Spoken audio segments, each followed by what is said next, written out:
Okay, so say hi to our baby blues. So ito yung mother niya. Mother nila. Yan, so there's big na, they're big now.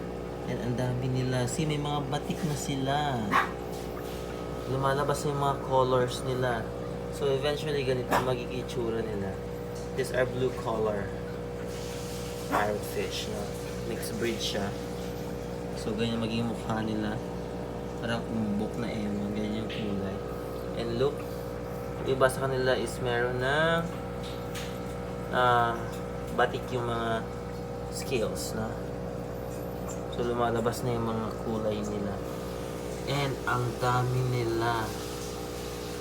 See? First set namin are just 5. I think there are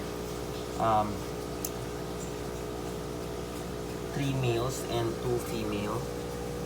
And then yung dalawa doon is nag-pair, yung isang male siya, isang female, and yung mga offsprings nila.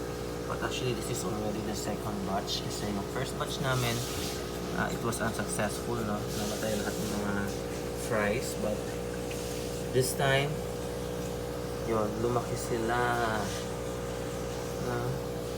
And ang dami nila. See? I'm so happy.